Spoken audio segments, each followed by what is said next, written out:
Platemark is a podcast about prints and the printmaking ecosystem. In every episode of Series 3, we'll hear from people who occupy interesting and varied roles in the print ecosystem. I'm your host, Anne Schaefer. I work to promote prints and printmaking through not only this podcast, but also by pulling together fine art print fairs across the country and also organizing exhibitions, albeit intermittently, and others, of course. The goal of the pod is to demystify the world of prints and printmaking, which can be technically challenging for people, and to demonstrate the range of opportunities to work in this charming corner of the art world. This is a show that takes you behind the scenes to expose generous, collaborative, and creative people working to better the world, one print at a time. Today's guests are Margaret Morgan Grasselli and Elizabeth Savage, authors and editors of the recently published book Printing Color 1700 to 1830, Histories, Techniques, Functions, and Receptions, which is just being published by the Oxford University Press and the British Academy. Elizabeth and Meg bring a wealth of experience and insight to their study. Elizabeth has been an advocate for understanding the complexities and real-world applications of historical printing techniques for many years, particularly their intersections with science and culture. In 2014, she co-edited a precursor to the current book, Printing Color 1400 to 1700, Histories, Techniques, Functions, and Receptions, along with Platemark guest Ed Steinman, who joined me for episode 32. Meg, on the other hand, brings a rich understanding of 18th century fine prints and drawings derived from her stellar career as curator of Old Master drawings at the National Gallery of Art in Washington. During our conversation, we talk about how their book doesn't just focus on traditional perceptions of color prints. Instead, it broadens the narrative to include household goods, fashion, security printing, ceramics, and countless other applications that show how color permeated society in the 18th century. They're trying to uncover the invisible aspects of print history that have been overlooked in scholarship. Their work uncovers the role of women in the industry, experimentation with synthetic chemistry, and the international exchange of print knowledge. Now, I've heard many people say the 18th century for them is the flyover century and that nothing happens, but these two will prove to you that that is certainly not the case. So join me in this conversation. I think you'll enjoy it. Okay, housekeeping. I identify as a cishet white woman, and I use the pronouns she, her. I record Platemark in Baltimore, Maryland, the land of the Piscataway Conoy people. Images we talk about are over in the show notes at platemarkpodcast.com. Over there, you also see a support and donate button. You can hit that, help me keep the lights on. All right, let's get rolling. Elizabeth, Meg, it's so great to see you. Thank you for coming on the pod today. Thank you so much for inviting us. It is such an honor to be able to participate in the conversations that you've started here. Well, thank you. Yeah, so for Truth and Reconciliation, everybody needs to know that Meg and I worked for a long time together at the National Gallery. In fact, she was my boss. So happy to be back with you, Anne. Back in the 90s. We haven't had a chance to chat in a long time, so this is wonderful. But the reason you're on, and we should get to immediately, is that you two have produced, and it's about to be published in the United States, a rather substantial book on color printing in the long 18th century. So, Elizabeth, can you give us a summary of what the book is about, basically?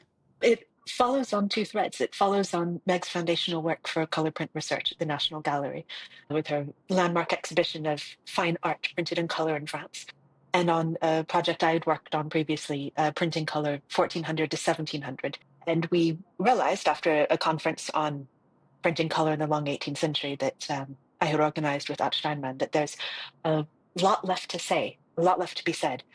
And so together we've been able to bring a very different approaches to print history and to scholarship into something that is a 450-page landmark. You can see this from miles away. It is such a big chunk of a book that we hope will provide a number of new avenues for understanding what printing color was as a physical material thing, thinking about the printing ink, for example, and what printing things were at this time, and what prints look like. So we cover fine art prints, we mention ephemera, security printing for paper notes, fashion ladies who wore color stipples on their muffs in Boston, printing color on porcelains and ceramics, a huge range of household goods. So we hope that together we've been able to expand the discussion beyond color prints that you might see in print rooms to a much fuller representation of the historical record, to the way that people lived with and used and wore and decorated with perhaps millions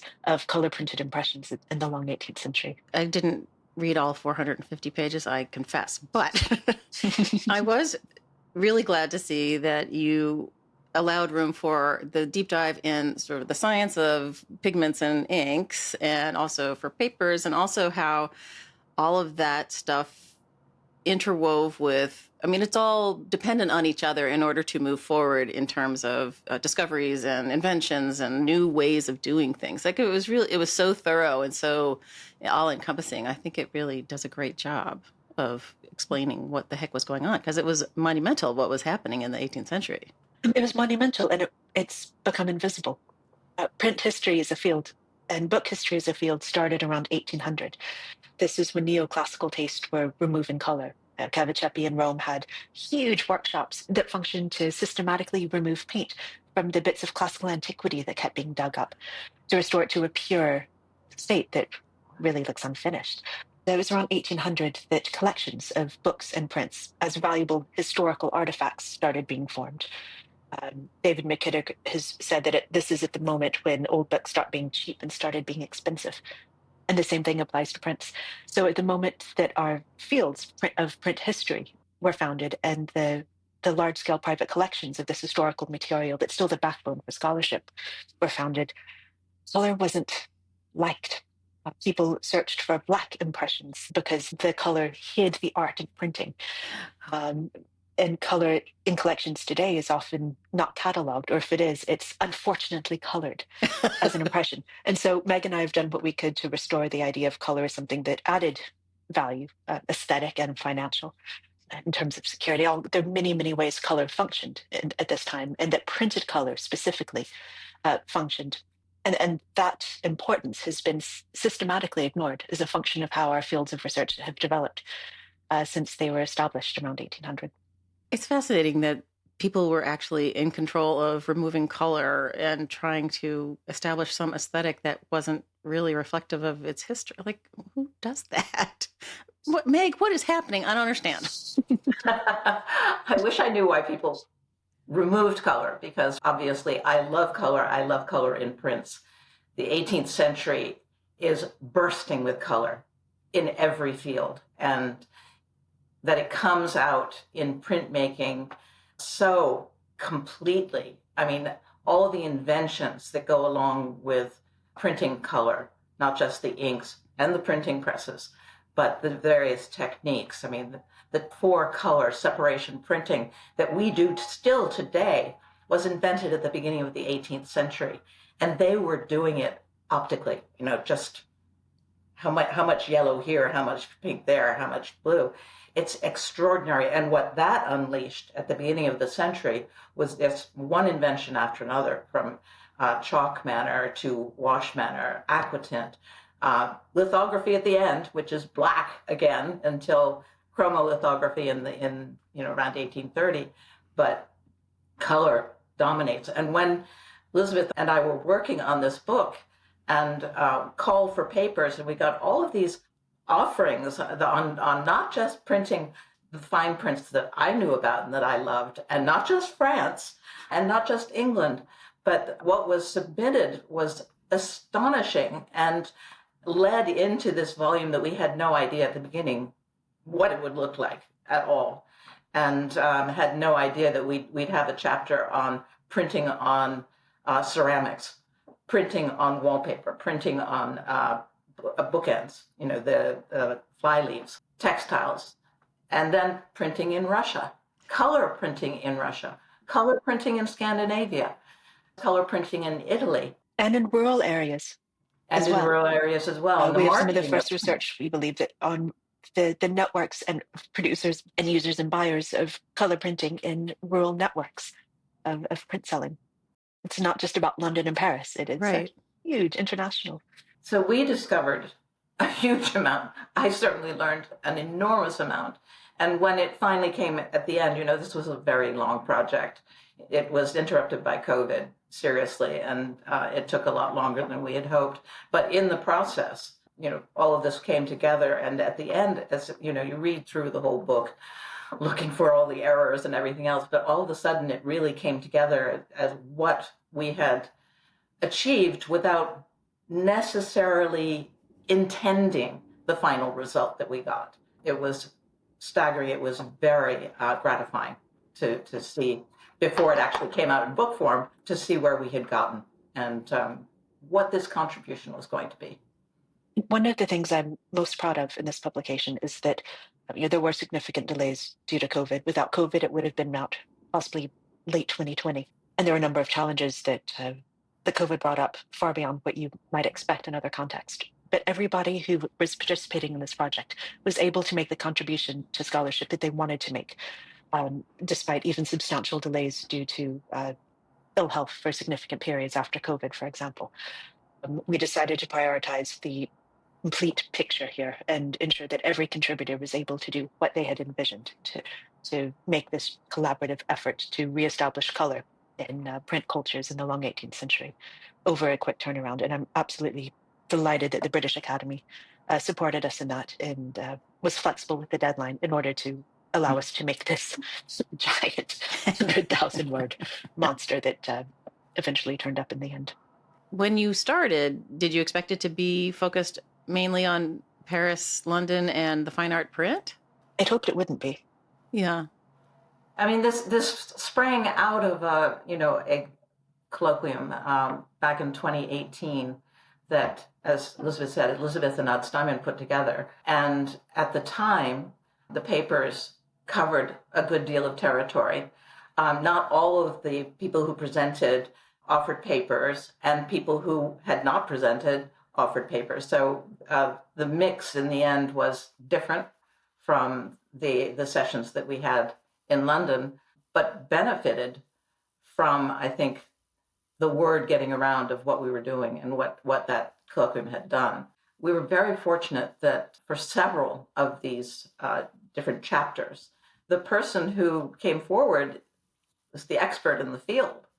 I mean, Michael Twyman, color lithography, it's extraordinary. And Susan Green on printable color, on fabrics printed in color. Her recent book, again, based on her collection, which is probably one of the largest and finest in the world of color printed textiles, pre-industrial color printed textiles. Incredible to have her work.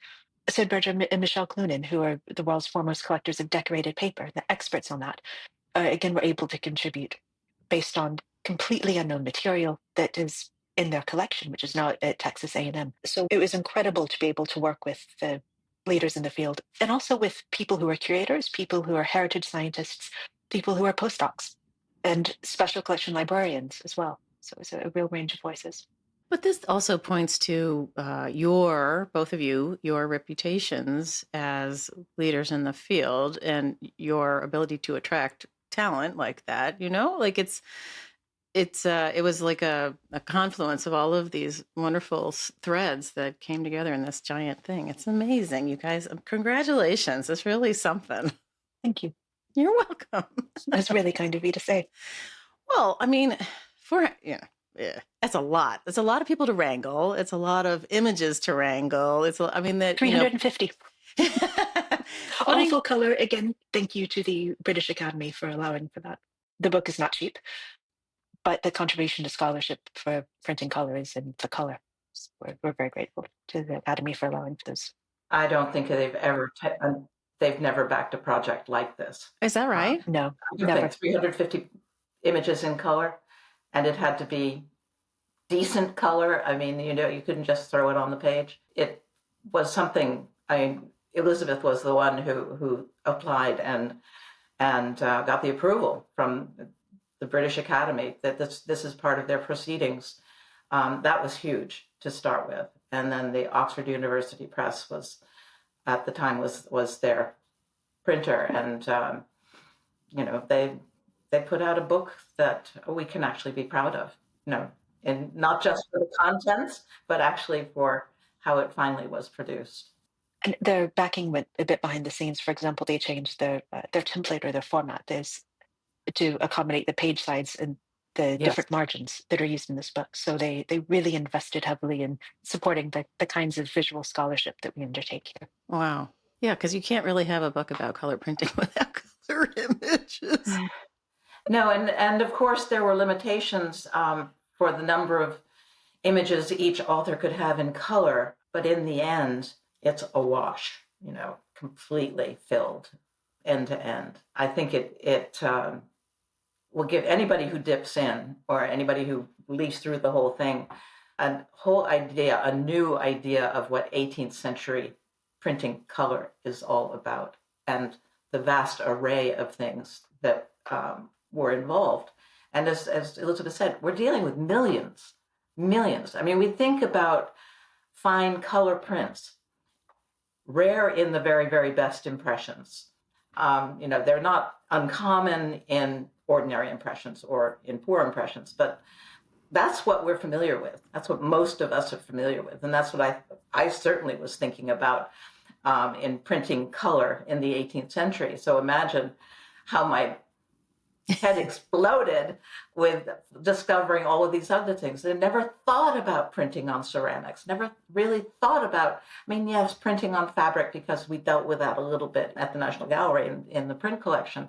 But, our collection there was very much the fine prints, France, some British. And that, there's stipple prints. They're definitely there. But it really was very much focused on the French. That was what I was expecting. And then all of a sudden, wow, they print in Russia. They print in Scandinavia. Those were, I think, exciting and really unexpected contributions. And kings and emperors were involved. They're directly in contact with the people who are developing these new kinds of color inks and new colorants and ways of creating transparent inks as part of their promotion of national scientific advancement, to the point that some color printers died due to the toxicity of the materials they were using, right, in pursuit of color printing for a royal or imperial audience. It's unbelievable. Catherine the Great imported artists like Louis Marin Bonnet, who was one of the major French color printers, one of the most inventive, I would say the most inventive. And he went off to Russia for a while and tried to make himself very important there and wanted to teach chalk manner and three colors and whatever, and didn't last, but they were interested. Catherine the Great thought it was worth bringing these people to the Academy of Art in Russia to teach the next generations. It is amazing. I was so shocked to see that chapter on Russia. I was like, yes, all right. It's a precursor to a book that's in the works, so fingers crossed Selena's able to finish that soon. Yes, exactly. I had not heard of Skorodumov. And yet... I heard very, very vaguely of his copies after Kaufman. I had no idea. And the altarcloths, the Russian altarcloths, were printed in color using an English approach, and the significance of that within the Orthodox community, absolutely blew my mind. That international contact also, the fact that Skorodumov studied in London, that he brought back what he learned from people like Bartolozzi back to Russia, that Skorodumov was sent to London, basically, I think, to learn part of this. So this international contact is very real and very important. The members of the Gautier-Dagoty family, whether they're called Dagoty or Gautier at whichever point, the three of them end up in Italy. And basically, they are the source of full-color mezzotint printing in Italy, but they start in France. But they weren't just color printers. They were dissecting human bodies. They were the anatomist before anatomical specimens could be preserved, right, before refrigeration. There is a real value on first-hand personal observation. So they had to have the scientific knowledge, the skill and the training to be able to undertake dissections. They had to have the scientific knowledge to interpret that and to sort of simplify what they were seeing. This is a moment where blood vessels and arteries could be color-coded for the first time, right? Today, one is red, one is blue. That's standard in scientific communication. You need the right pigments and you need the right understanding of what's happening within the human body to be able to do that. And you need access to specimens that haven't yet started to decay. And so what they were doing is unbelievable, how color printing was was very much wrapped up in the creation of scientific knowledge, and the way that color printers weren't just printers who were using color. Their use of color was bound up in the creation of scientific knowledge and the understanding of the human body and of disease pathologies in a way that hasn't really been widely appreciated. And when this has been studied, it's been in studies that focus on one producer or one example. They might go into great depth within that, but the broader picture of what they were doing and how that technical knowledge and technological knowledge is bound up with, say, that of the producers of quilts, centerpieces that were used largely by an audience of women and shipped all around Europe in an industry that's been completely ignored because it's just women's work, right? It has been completely overlooked. And so, one of the things we've been able to do by bringing together so many different perspectives is to draw the connections and say, yes, so what is England in the 18th century? Where is England? It's all over the place. When you're talking about English color printing, you have to talk about India, areas under colonial control. You have to talk about the international connections. That includes the court of Catherine the Great. When you're talking about scientific production and the role of color printing, you have to look at the producers. And the same people who had expertise in color printing one area often had expertise in another area, or they had trained in one niche specialization and then imported that knowledge into another one. So we hope that in future research, scholars will be able to build on this to draw those bigger connections, to get a much fuller understanding of who is doing what and how that related to other sort of silos of scholarship across very different but cognate fields. When I was talking to a guest recently, they mentioned that the 18th century was their flyover century when they're teaching.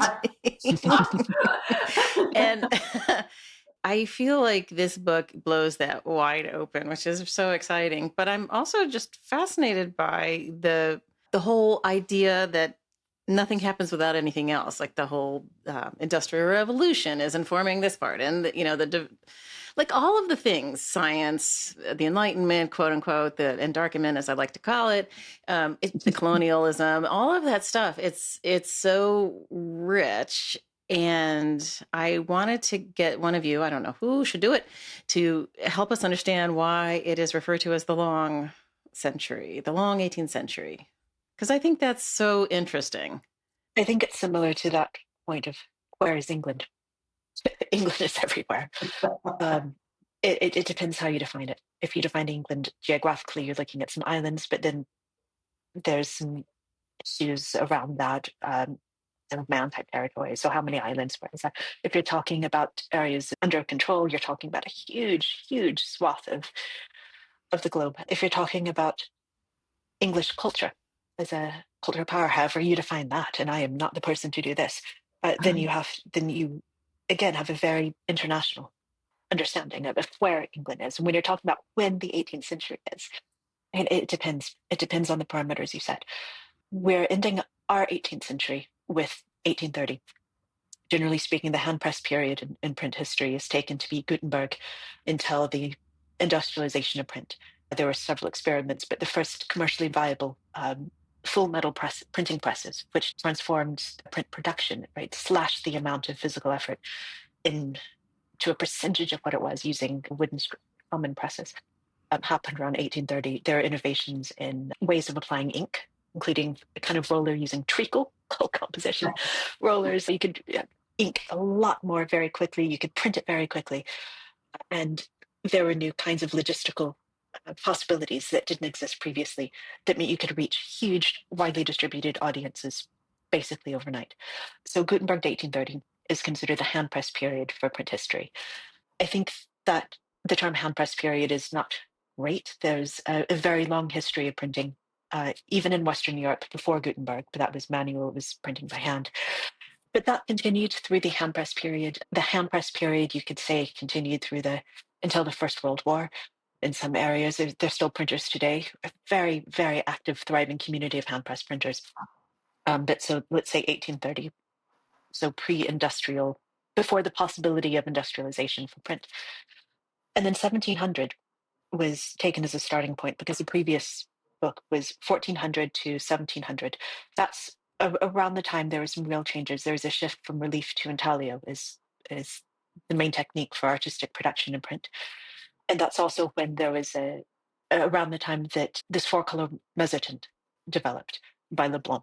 That doesn't mean that the kinds of approaches that were used before 1700 stopped. It doesn't mean that everything became dominated by Leblanc's work. It was actually more conceptually important than commercially important. He continually went bankrupt everywhere he tried to set up a company. But effectively, it's color mezzotint until Industrial Revolution, with all of the problems that that boundary has. And that's roughly the 18th century. So we went for the long 18th century. I think also a lot that's going on in the first third of the 19th century has very deep roots in the 18th century. You can't split it off. You can't cut at 1800 and say, this is one period of time, and then it starts the next period of time. Obviously, that doesn't happen ever. But when it does come to the 18th century, so many things are starting at different points, different decades in the 18th century that are then carried into the 19th century. And then you get, yes, around 1830, you get chromolithography, which changes the entire color printing industry in many ways. It's a culmination of the Industrial Revolution inventions that go with color printing. And synthetic chemistry for inks as well.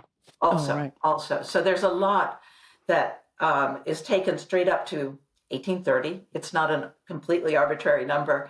And then from that time on, what happens in the next part of the 19th century is really drawing from that late developments. So Michael Twyman's book, Color Printing for All, covers the early development of chromolithography in a way that is unprecedented. And he talks about the materials, the producers, the audiences, the functions, the market. It's an incredible piece of scholarship. And so we didn't think there was a huge amount of new research at this point to add beyond what he's already contributed for this early kind of chromolithography. No, and we had to stop somewhere. We really did have to stop somewhere. Otherwise, this would have been, multi volumes. Right. Couldn't do it anyway. Well, and also, Elizabeth, you and Ad had done the early part of color in that amazing book that I don't remember when you published that. But it was 2015, I think, 2014. It's the breadth of knowledge that is in that head of yours. I swear to God. I don't know how you keep it all in there. It's incredible. Thank you. You're welcome. So who was your favorite character as you were learning about all of these various and sundry inventors of this, that, and the other thing? Like, do you have favorite?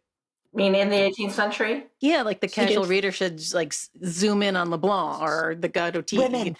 Oh, there's so many women. Women, yeah. We even have a woman on the front. She's idealized. She's a virgin, but she's still a woman printed in color.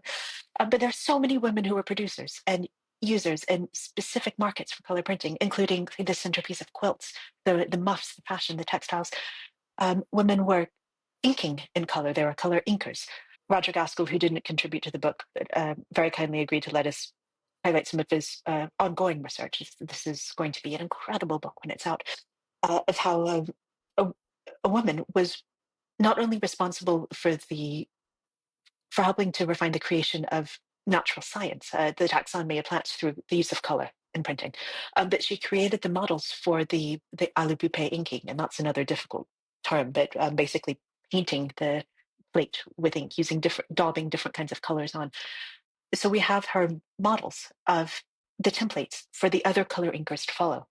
To my knowledge, it's the first time that this kind of working document within alu-bupe printing has ever been identified, and he has found hundreds and hundreds of women's work as the producers, the voice behind the color printing, and the role of women as color inkers. And that's in addition to the women who are publishing, sometimes under their name, sometimes using the name of their husband, especially if their husband had died and they had inherited the press. A huge amount of women were making and using and selling color printing in a way that just has been ignored. Mine is actually a white man. Sorry. It is Louis Marin Bonnet, going back to my French 18th century fine prints, because he was the single most inventive of the color printers, in the sense that he took, for example, chalk manner all the way through pastel manner, produced the head of flora, the tête de flore, from 8 copper plates and 11 different inks. Thank God he told us how he did it, because otherwise we would never have figured it out. He had a white ink that nobody else had, and it was that white ink that allowed him to imitate the grainy appearance of pastel, for example. He never stops trying new things. He also goes into stipple. He goes into watercolor manner, which is actually invented by one of his pupils. He prints with gold. I mean, he does all of these unusual things and produces some of the truly, truly great and unique prints of the 18th century. I think personally that the head of flora is the single greatest print of the 18th century. It is such a tour de force, that pastel manner. But he never stops. And when his plates start wearing out, he reworks them, he tosses them, he redoes his prints. Something that started as a pastel manner print goes through various stages, and he ends up with 2 colors, red and black. And all the way along, he's making prints that are viable in the market. So he's not just a printmaker, he is definitely an entrepreneur and a merchant, and he's definitely in the market for money. But he's a fascinating printmaker and endlessly, as I say, inventive and such craftsmanship. Really extraordinary. So he represents in many ways for me exactly what the 18th century fine print industry is about. And his career follows that trajectory, and that sudden end with the French Revolution. Again, another way of bookending the 18th century. Oh, right. That was fascinating, the part about the French Revolution. Yeah, it kind of interrupted things. It did. Yeah. Killed the market, right? Literally. Right. Can you say more about that? I'm just fascinated. Well, by the time the French Revolution comes along, they've been 50 years of making incredible prints. I mean, in chalk manner starts in the 1750s, aquatint starts 1760s. Full color had been going since 1710, and the wash manner starts in 1770s. I mean, you've got all of these things that in place, and the market is saturated. There are a lot of printmakers. They are fabulous. I mean, Debucourt, Janinet. I mean, there are incredible printmakers, incredible craftsmen. You have Debucourt's fabulous Promenade Publique in the Tuileries Gardens that in many ways foreshadows what's about to happen, with especially the guy in the foreground with the chair breaking under him. But it's interesting for me that what thrives in the 1790s, first of all, is documentation of what's going on. Mm. So the color printing is turned toward history, recording current history in many ways. So that's one part of it. Book illustration, which we don't talk about very much, don't talk about enough. There are fabulous books produced 1792, 3, 4, when the worst of the revolution is going on, and yet these books are still being produced. But at the end of the revolution, or right in the middle of the 1790s, that market dies. People are not so much interested in decorating their walls when the world around them is just collapsing. And once that world has stopped collapsing, when Napoleon comes in, when order is restored, what was so popular in the royal years of the 18th century has to change. You're just not going to carry that through. Printmaking itself was such a labor-intensive thing to do the 4-color separations. You had to have 4 or 5 plates or even more to produce the final prints. People didn't want to be spending all that time, so they turned back to hand coloring. That's going way back, obviously, but it's easy, it's cheaper. It's something that women can do. Children are involved. It's a whole different, cheaper way of producing attractive images that will appeal to the new audience, basically. It's another illustration that it's all intertwined, right? That history, political history is culture covers, culture. Prints are just part of the whole culture. Right. Printmaking. Yeah. And the exploitation of cultural knowledge and materials in areas under colonial control was hugely important to the formulation of color printing inks. There's a plant called coca babassom was used instead of a traditional linseed oil varnish, for example, to make better waterproofed inks for interiors, for wallpapers. It failed. that drove a huge amount of innovation within the color print industries. Yeah, that part of color printing does not stop, obviously. The household goods, that kind of printing does continue. But it's very much of its time, and it's very much determined the materials, the components or ingredients of the inks, the markets, the way that color can be used in print. It is very much determined by political, social, cultural, and in some cases, religious circumstances. It's amazing to me. Like, this is no flyover century, people. Well, Anne, you know that's my century. So I flew into the 18th century. I think starting my sophomore year as an undergraduate. Honestly, that I was seduced by the 18th century very early on. So, what pulled you in? Actually, I want to say it was my freshman year because I took Fine Arts 13, which was the introduction to art history. And when he got to the 18th century, I was just sold. I loved Fragonard. I loved, the romantic scenes. I mean, God, I was, 18 years old. They just appealed to my romantic heart. And as I delved more deeply into aspects of it, when in my sophomore year, discovering drawings, especially, but also prints. I had a course on prints. You did?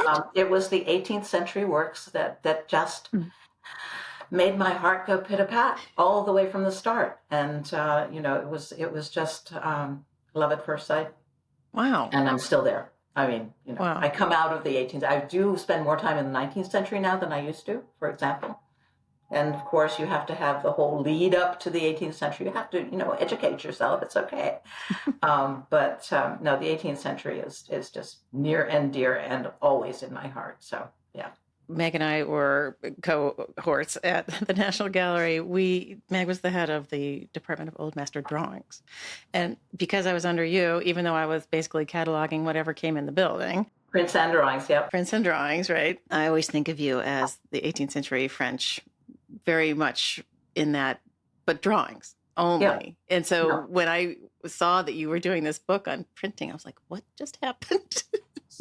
Okay, so again, going back, I was introduced to 18th century printing in this course that I took. That on Monday we did art history, and on Friday we made prints. Oh, it was wow. Extraordinary, wonderful. And when I discovered chalk manner, okay, so all of these inventions in printmaking, not the four-color separation printing that Leblanc did. He was imitating paintings. His idea was originally paintings. It turned into so many other things. But when chalk manner was a big invention. It was specifically invented to imitate the appearance of chalk on paper. Aquatint was invented to imitate the appearance of ink and wash on paper. Wash manner printing techniques, imitating the appearance of watercolor on paper. All of these things were imitating drawings. So, of course, as a drawings curator, I was attracted to every single one of these techniques, which was simply, spreading the word about these gorgeous pieces of art that were drawn and were reproduced into print so that almost anyone could own them. If it was chalk manner printed in a single color, they were very cheap. Those were available to almost anybody. But the really fabulous, complicated things that Bonnet and others did in multiple plates, multiple colors, were much more expensive and appealed to a higher, more bourgeois audience who would like to imitate the nobility who owned the originals. So I was drawn to French color printing in the 18th century, very specifically because of the connection with drawings. Okay. That makes sense to me in your context. Makes sense. I love the part where all of these things, the chalk manner, wash manner, all of them are to affect the idea of drawings, which is wonderful. But when I came across them in the book, I'm like, but it's a single color. And so to me, that didn't read as color printing, but it absolutely is, obviously, because it's not just straight black on whatever. But I was fascinated at that sort of expansion of this idea of color being sort of more linked to drawing in a specific kind of chalk or something. I just, that really intrigued me because I'm obviously was raised by you in the National Gallery collection. Well, and also, the artist Bonnet, going back to him all the time, of course, he had a model. He always had a model by another artist. He didn't make his own drawings. And he would have, say, a red chalk drawing by Boucher, or a red and white chalk, red, white, and black chalk drawing by someone. And he would imitate that to start with. But he would also, at times, decide to change the ink color. Then he had variant impressions. So he could print a black chalk drawing and print it in red chalk instead, or he could have a red chalk drawing and print it in black. He could add white. I mean, he could do lots of things, so that he wasn't, once he had copied it, he didn't have to keep on replicating it exactly. He could add his own spin and increase his market, which was a big thing for him. People are still doing this with 18th century plates. For example, the printing plate collection of the Royal Library of Belgium, like the one at the Louvre, still sells impressions taken from 18th century plates. But if you order it from Brussels, you pay double to get a color impression. You can order it from the website. There's a very thorough catalog online. Oh, that's amazing. That's incredible. Wasn't Bonnet the one that kept the background lines in? Yeah, he did them in the opposite direction of the drawing, so that when it was printed, it looked like a drawing from a right-handed artist. Did I dream? I didn't dream. Demarteau or Bonnet? Demarteau, yeah. Sorry, it's okay. Don't always remember what I wrote.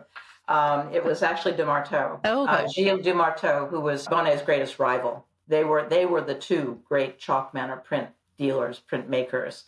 And we illustrate the original drawing by Le Prince, Jean-Baptiste Le Prince, with the print by Demarteau. And Demarteau he would just copy the drawing onto the plate. He didn't care about reversing the image specifically. It didn't matter if it was right-handed, left-handed, whatever, except for this particular print, and I'm not sure he did it all the time, instead of just copying the background, which would have been backwards when it finally printed, because right-handed, left-handed, he actually made the background strokes left-handed, so they would print right-handed, which meant that the print looked like it was intended in the direction it was. I mean, it's this reversal of printing and offsetting that reversal so it wouldn't look backwards. Right. That was so great. Very cool. That was so cool. I'm really a medievalist gone wrong. I do mostly 16th century and 15th century stuff. And in my time period, there's discussions of mimesis, of the imitation of one kind of object in another format. And in these great curiosity cabinets that were built up in the 1500s, you have categories of natural wonders and artificial or man-made wonders, and a real interest in ways that human production could imitate other kinds of things, something that looks like a thing that it isn't. And so the huge amount of investment of time and effort and innovation in materials and techniques, and the huge response by audiences, international audiences, in prints that looked a huge amount like drawings. And if you weren't an expert, you can't really tell at first glance that they're not drawings. In the 18th century, I find really, really fascinating. I know it's a completely different cultural movement, and the concepts of mimesis and this kind of transformation through the hand of the artist don't apply in the same way. But it is really, really fascinating to me that so much work went into making prints not look printed. Right. Yeah. Yes. And the less printy they looked, the more valuable they were. Right. Well, and this proves, and I'm sure this happened much earlier than I'm going to say, but the idea of the unique object always being prime and above the multiple, it's like, it's so much more complicated to create something that looks like a drawing in print than to make a drawing, right? So that it's always flipped for me. And this idea of the multiple being less, it makes me nuts. Then you have artists who are making on purpose unique impressions. Right. Mm-hmm. Again, it's always about the market. It's the market, right? The market, exactly, and not just showing your prowess as a craftsman, but feeding into your customers' desires. So, and also, there's a real value in multiples and creating huge numbers of things. One of the examples in the book is a handkerchief printed in black and red with taxi fares to different parts of London. Right? The more of those you could produce, and there's real artistic skill. If this depicted anything other than a map of London with currency amounts on it, it would be considered a masterpiece of artistic production.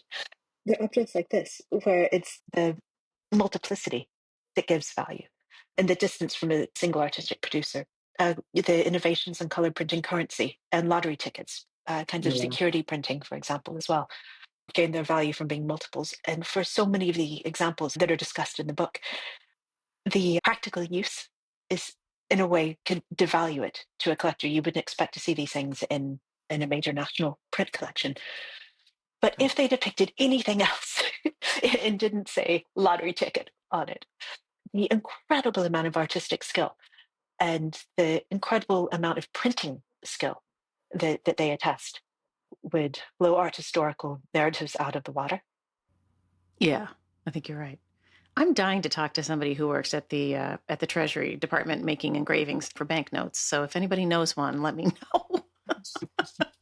But Elizabeth, when you were coming up in the academic world, when did you figure out that print culture and printing and all of the things that go with it were your jam? I was also at the very start, first term undergraduate. I took a medieval art history class with Anne-Marie Carr. I thought art history was interesting. And I really loved it must have been a week or two on print. I think we ended with something with Albrecht or a mention of some of the early print. And I loved it. And I was able then to work as an assistant to Eric White with a collection of incunabula. He's now Shady Librarian at Princeton. He's a great expert on Gutenberg. So his research is very much on the early part of print history. And I didn't really like the books as much as the pictures in the books. And I got really frustrated that I couldn't find any good information about the pictures when everything I could find about them either talked about how they were awkward or stiffly drawn, or didn't talk about the printing process, how they were made. There was so much information about the production of paintings from that time, for example, and artist materials. And there was so much information I could find about the texts, but I wanted to know about the pictures. And so I did my master's in 16th century prints at the Courtauld, and then I took my PhD on 16th century color prints, again, because the only reference on that I could find was Walter Strauss's catalog. It was 1973, printed in brown-ish stuff with pictures that aren't adjusted for contrast, so they're completely unusable. And it slightly blew my mind that pictures would be printed in color in the 1500s. It went against everything I had come across, all of the basic underpinnings of the research. And I thought, well, this is really weird stuff. It's so rare, it's so unusual. It'll be a really nice, tidy, self-defined case study. There's just a few dozen impressions. And actually I ended up finding many, many hundreds. The vast majority were book illustrations that were just unrecorded as artistic objects. They're part of the same story. And so my research in print history and in printing, recreating these things at printing presses, I grew out of that, just trying to understand more about what the stuff is and why it looks the way it does. And writing the book that you wish you had when you were first starting out. I just get really grumpy when I can't find the thing that I want to find. It's funny.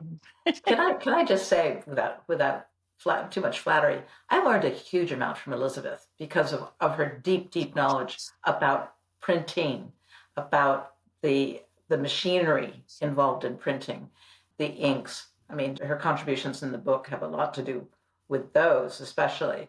And these were things I knew really nothing about.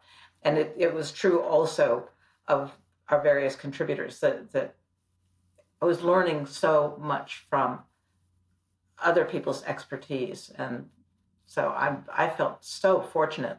I was not originally going to be involved in this volume, and Elizabeth asked me to. It was like, okay, sure. You gave an incredible keynote at that conference. Thank you. Thank you. But at the same time, it was sort of like, I'm a drawings person, I'm not a print person. And to be involved in this was a leap of faith in some ways that I could actually contribute something beyond, my little papers. But the little, right? Just a little. Working with Elizabeth on this gave me huge confidence. And at the very beginning, she was the complete motivator behind everything that came together. And so I want to give her lots of credit. Okay. It's very kind of you to say, but I learned a huge amount from you. And I think this is an example of why edited volumes still need to be supported as a kind of scholarly output. So often academics are under pressure to provide a single, discrete, sole-authored output. A book which really probably should have been a few shorter, more focused articles, but the book gets more credit for that promotion. Or articles in journals rather than in books, because there's a perception of greater peer review control with journal publication than books. And it is so misleading, and it leads to such a distortion of scholarship. Everything in this book, as with all of British Academy proceedings, was subject to 2 rounds of editorial review, 2 rounds of single blind peer review. Then the manuscript as a whole was subject to 2 rounds of single blind peer review. It is a book. The chapters in it are far more vetted and peer reviewed than any journal I've ever published in. And I don't pretend to be an expert in 18th century material, but I know the questions that I want answered. I have a lot of questions to ask. And I think that working together with Meg, and being able to collaborate with all of the contributors, we had nearly 30 contributors, we're able to ask a lot of questions. And together, I think this volume is much greater than the whole is greater than the sum of its parts.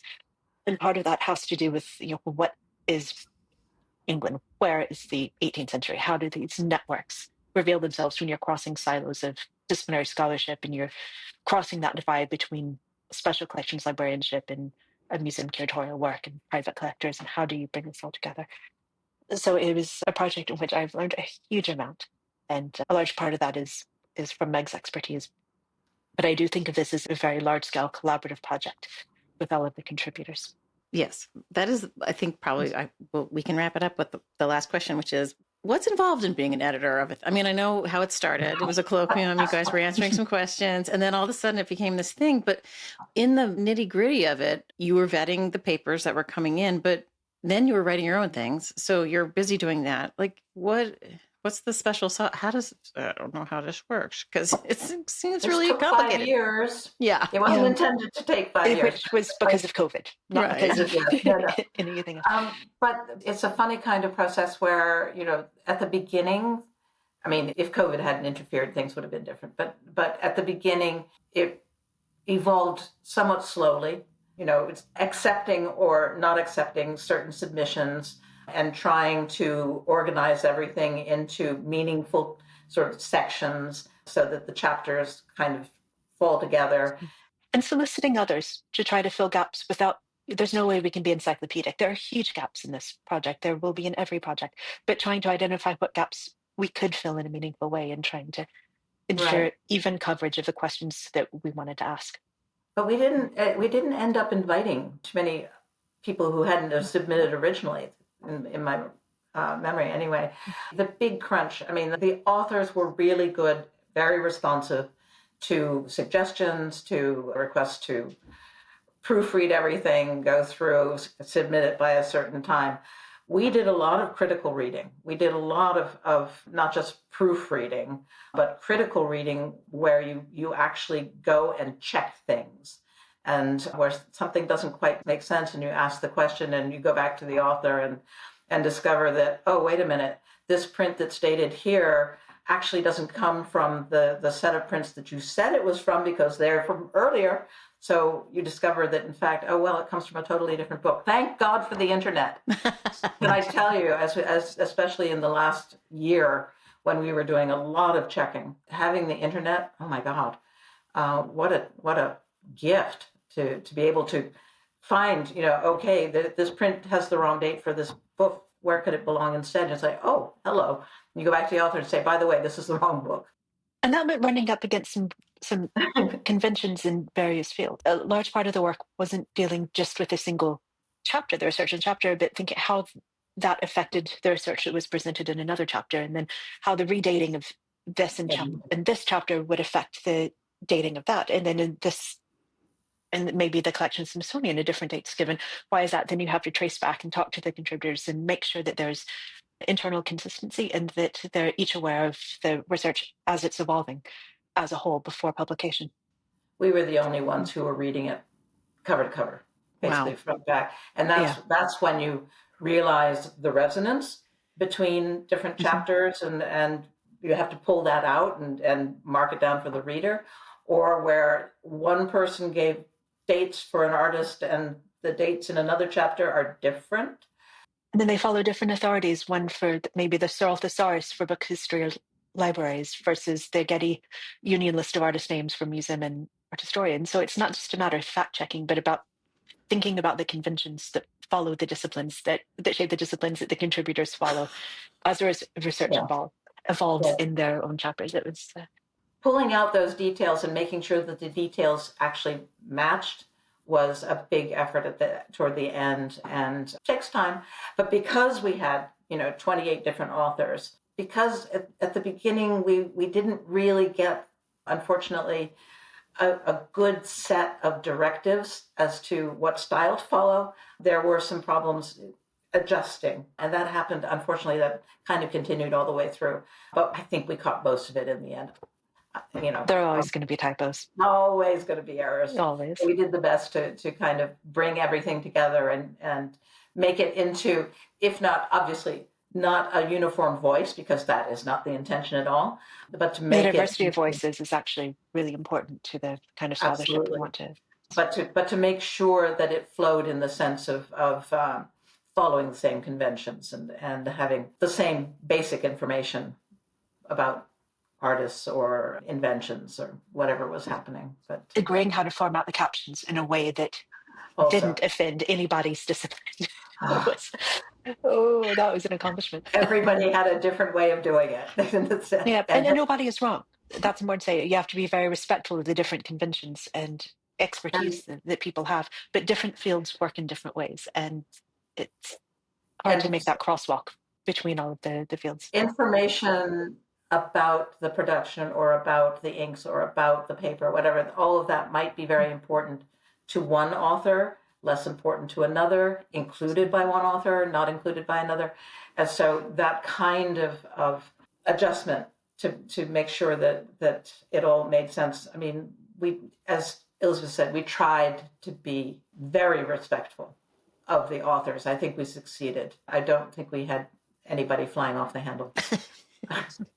No, and I think the end result, I mean, when you dip in or you go cover to cover, I think it does have a certain sense of continuity. It has the way we organized, mainly by medium. So the mezzotints are together, the chalk manners, wash manners, whatever, it's mainly intaglio, going all the way to chromolithography.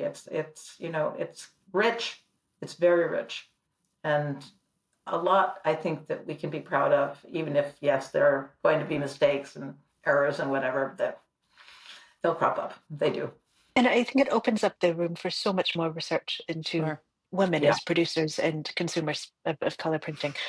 There's room for research in musicology, color printing of music, and cartography, the color printing of maps, especially in the hardly termed age of discovery, how color could shape navigational knowledge. There's a huge amount of scope for research in the colors, the materials and ingredients and components of color inks and color knowledge that was exploited from areas under colonial control. There's so much we couldn't go into.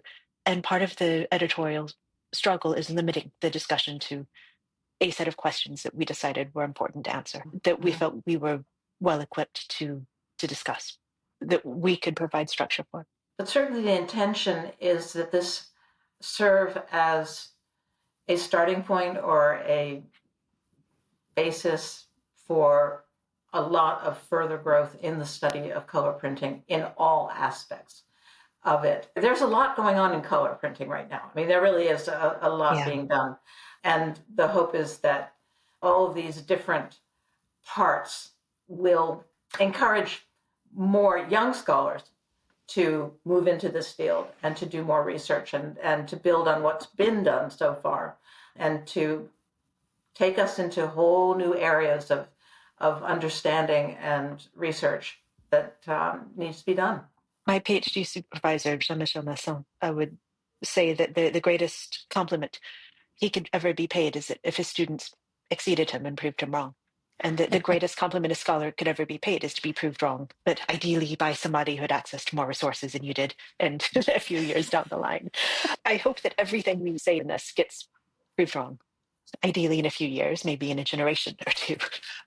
But I hope that we're asking the right questions with this, questions that people who are heritage professionals, who are working with the color printed objects, people who are the conservators and the heritage scientists understanding materials, the collectors and the researchers in academic context are able to pick up these lines of questioning and to start thinking about color printing as something that isn't rare and exceptional. Right, the previous scholarship almost completely is focused on a tiny number of the most exceptional color printed material. It's the many, many millions of color printed impressions that aren't covered in the literature at all that have led to a misunderstanding of what color print was for and the cultural significances that it had. So I really do hope that this is a starting point rather than an ending point. And I hope that we are very much proved wrong by people who then take it upon themselves to ask the questions that we couldn't. Well, I have to say, I really appreciated, I think specifically in your introduction, the two of you said multiple times, we hope this is a starting point. I feel like that generosity was conveyed loud and clear, and I think your point to that is all in there. So well done, ladies, women, good peoples. Thanks, Nan. Yeah, thank you so much. Of course, yeah, it's been great talking to you. It was fascinating, and it's dense, as you say, Meg, but it is worth it for anybody who's interested in, how we look at color printing. Like your Smucker's Jam label is printed in the same manner as those things in 1850. Like, it's all relevant. And the colors are printed in the same order: CMYK. Yes. Cyan, yellow, magenta, black. Right. Or K for black, for key. It's it's exactly the same. Yep, it's all there. So well done. And thank you for coming on. I appreciate you talking to me and all of the listeners, and I think they'll enjoy the conversation. So thank you. Thank you for asking us. It was fun. Thank you so much.